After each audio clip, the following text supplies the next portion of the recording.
Hindi. Yan ang vlog mo yan.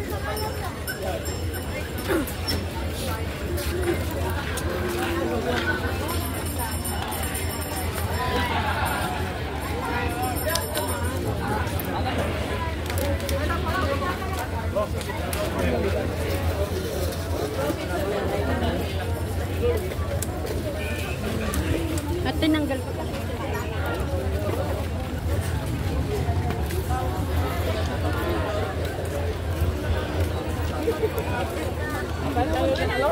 Paano kayo uuwi?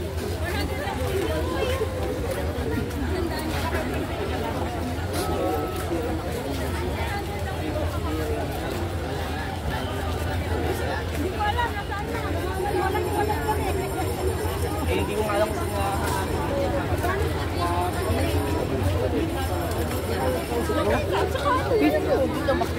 Nakabatayin nila ako, di ba? Kaya, kung ginawa niyo. 100 lang po yung vlog.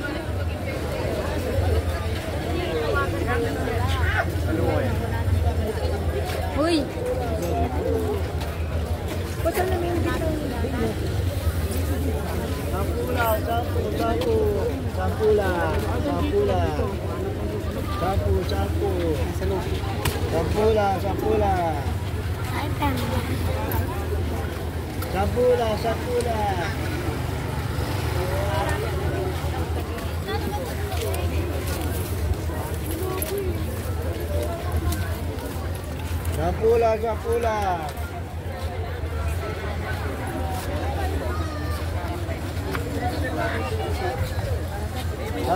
Sampu.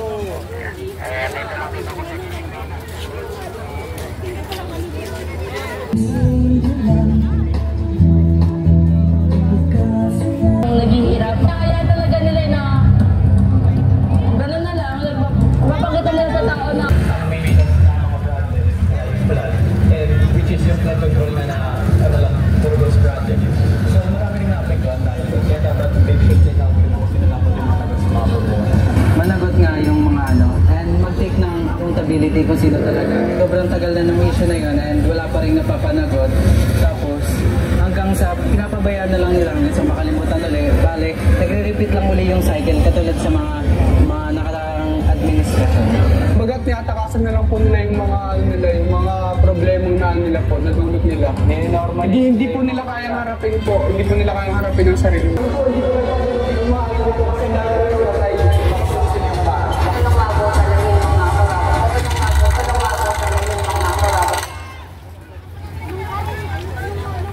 Democracy na pinuunahan ng Iglesia ni Cristo. Okay po.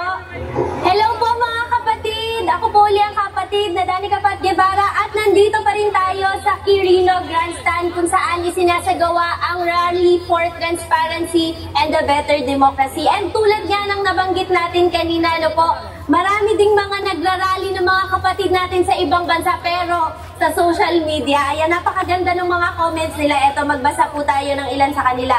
Sabi ni Mark Anthony Rutas, hindi lang ito laban ng kapatiran sa Iglesia ni Cristo, kundi laban ng buong Pilipino sa bansang Pilipinas.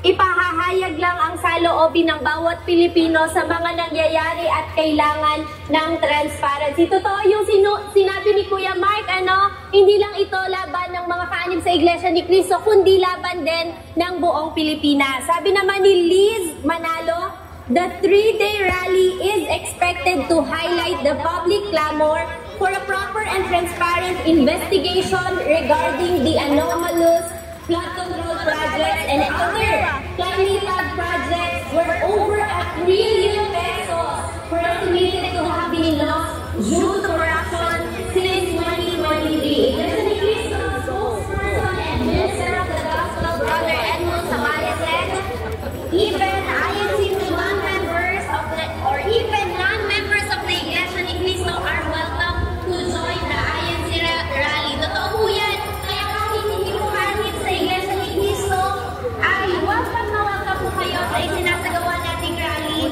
sa araw na ito.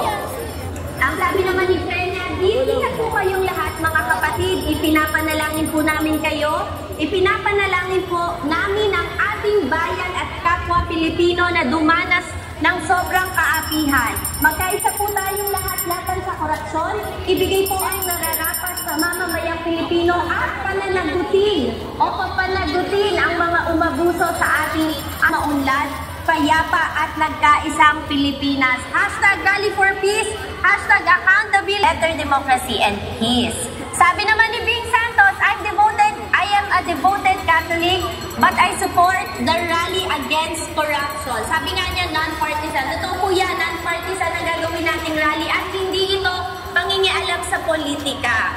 Ang babasahing mga comments sa ating social media ng mga kapatid, maging yung mga hindi kapatid na tuloy-tuloy din ang kanilang sa Quirino Grandstand, Danny Kapad Guevara para sa Rally for Transparency and the Better Democracy Special Coverage.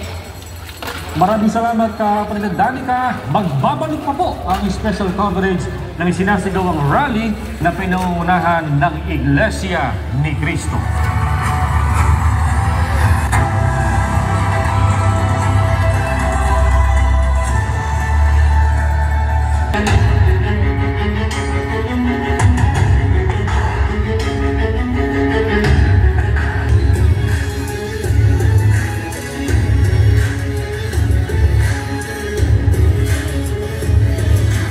Kundi yung sistema, kanya-kanyang girian, kanya-kanyang sistema. Bangon ng Pilipinas. Kapag mayroong pagkilos, mayroong inaayos. Kapag mayroong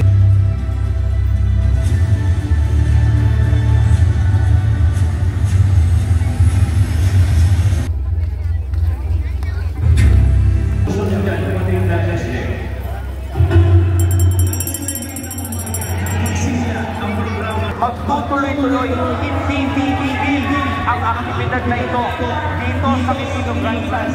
Magpapatuloy ang pagbuhay ng justisya, transparency at accountability. Mula po dito sa isang lado ng Quirino Grandstand, Rally for Transparency and the Better Democracy Special Coverage.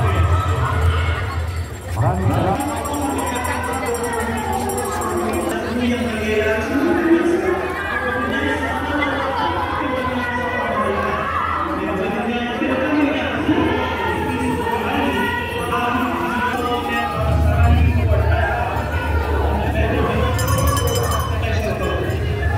Maraming salamat sa piling na libro. Magbalik talaga tayo sa pananalasan ng bagay-pasyon dahil sa kakulangan, mainang pagpapatupad o kawalan ng mga epekitibong flood control project. Ang flood control project na ito dito sa Barangay Kutkot, ang isa sa mga itinutulong na Wala nang tira. Mga gamit, wala. Tanan, lahat. Alas rin ito, hindi lang tugnawa, wag yun i-rescue na mo, kasi initubig na lang. Hindi mo alam, dinurture ka talaga ng tubig, kuya. Sobrang sakit. Pag umakyat mo yung zero, yung tawin ng bahay, kumulaps kasi. Ay din, pagtanga yan. Ubos kami na. Buti nakakapit kami sa mga puno-puno. Yung ang i-reprop ni Congressman, yan ang nilalagay kay wala pa na siya reprop pa. Ang tubig ay sa una kami sa audit, scattered na lang. Matibay yung doktor talaga kasi kung matibay ba hindi puputok ng ganyan yan eh. Hindi sana mangyayari itong ganitong grabe ng pagkaan. Nangyayari sa amin dito, lahat ng bahay wala talaga. Po dahil sa corruption. Dati po naka-livestream or ina-upload naman po yung mga court hearings. Tapos doon po nalalaman po ng mga additional information tungkol doon, sino po yung mga kasangkot. Pero biglaan na lang po na nakapag-decision sila na hindi na po i-public yung mga nangyayari court hearing na nakakadisumaya po. Siyempre, halos lahat po ng taong bayan po yung po ng Hokkaido, Kagoya. Marami po ang mga dismayado po talaga po dito nito. Yan ang dami rin po sa issue na yan. Na nakarinig pala yan sa lang po na lang bayan.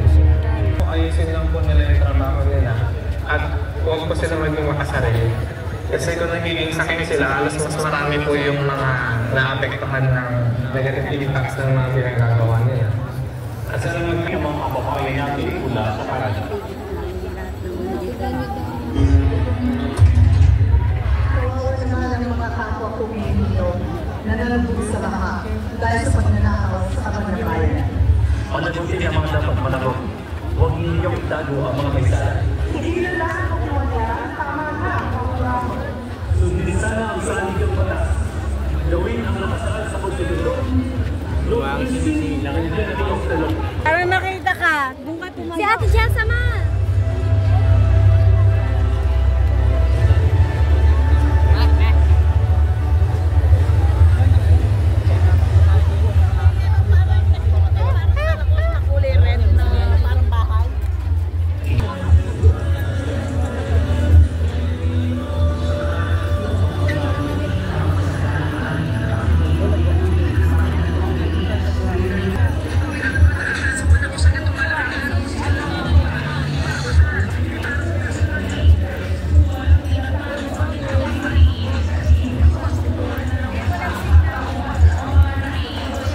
umalis.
Nagmumonitor kasi si Kajin.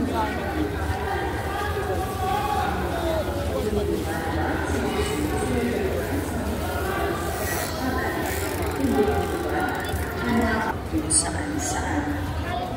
Ang pagdadala at pag-inom ng alak ay mahigpit ang pinagbabawal. Iwasang gumamit ng foil o tarpaulin o anumang uri ng plastic bilang panapin kung kayo ay magpipiknik. Sa halip ay gumamit ng tela. Maging alisto sa inyong mga gamit at maging sa mga kasamahang bata. Kung kayo man ay mawawalan ng gamit, huwag itong i-report sa pinakamalapit na security personnel. Pinapaalalahanan rin ng lahat na ang parke ay magsasara sa ganap na ika-10 ng gabi.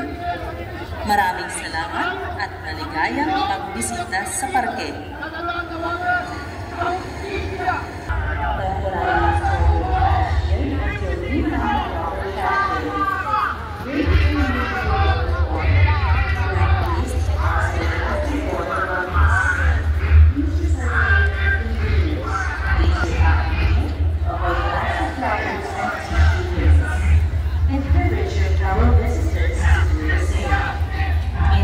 Avoid spitting or throwing of chewing gum on the ground.